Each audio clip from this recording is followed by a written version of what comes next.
Good morning, and thank you for coming to our 6th annual Fiscal Summit, Opportunity for America. Computer scientist Alan Kay once said, "The best way to predict the future is to invent it."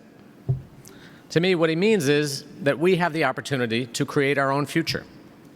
We have the ability to decide what kind of life we want for our kids.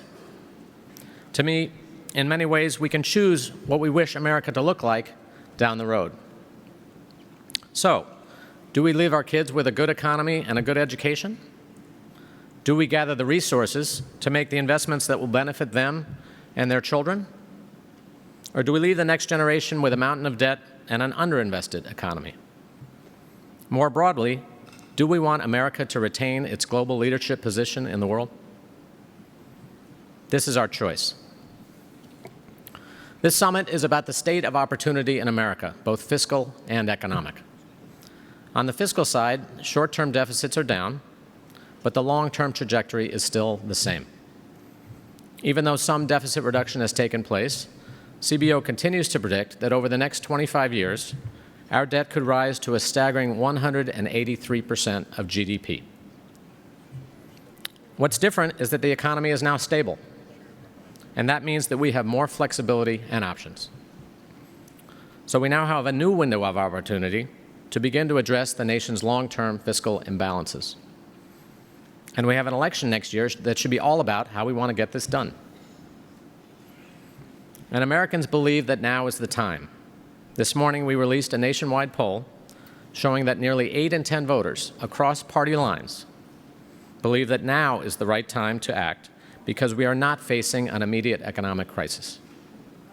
And they also understand that stabilizing the debt will help create economic opportunity.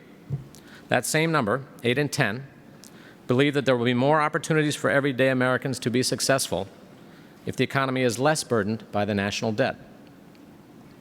This should be a key issue in the election because the economy depends on it. We will know our next leader when we see who is willing to take on this challenge.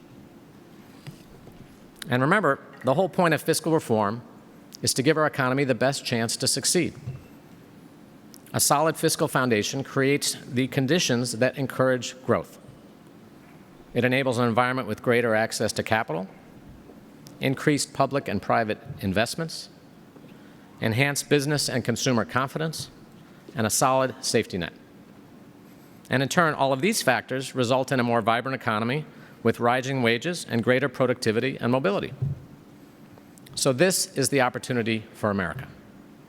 And if you are truly pro-opportunity, then you must advocate for a more stable fiscal foundation.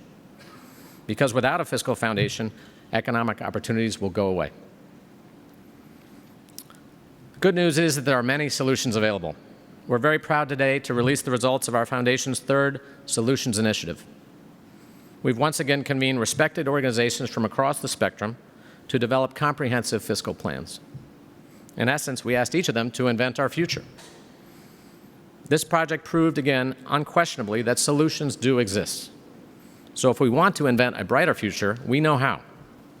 And here are the results. Unfortunately, this is our current path of debt to GDP. We still face an unsustainable and dangerous long-term fiscal path. But here is where these organizations want to take us. American Action Forum, American Enterprise Institute, the Bipartisan Policy Center, the Center for American Progress, and the Economic Policy Institute. Now, to be sure, these plans are all different, and they reflect the priorities of each organization. But this initiative has proven once again that lawmakers have many tools to put us on a better fiscal path. Throughout the day, you'll be hearing short videos from each group, and later this afternoon, they'll come together on stage to discuss their plans. So I want to thank these organizations for doing a great job.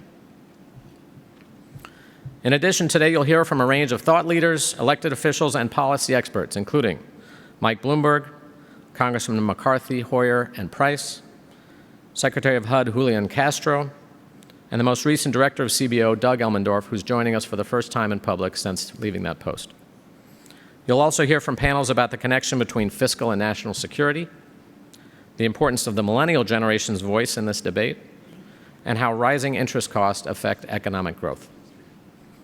Over lunch, we'll have a unique bipartisan panel with 3 former White House chiefs of staff. So this program comes at a very important time for this nation. We've emerged from the depths of the recession, but the recovery is uneven and too many are being left out. I think we all would agree that we should work harder to broaden the opportunity to live the American dream. At the same time, due to the recovery, we have a new opportunity to address our fiscal challenges.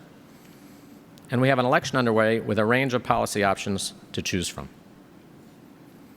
So the opportunity to create opportunity is right in front of us.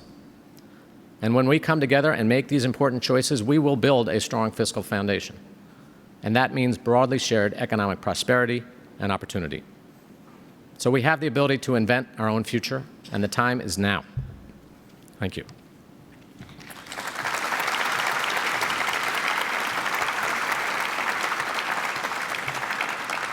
Now it's my great pleasure to welcome to the stage my father, Pete Peterson, the founder and chairman of the Peterson Foundation.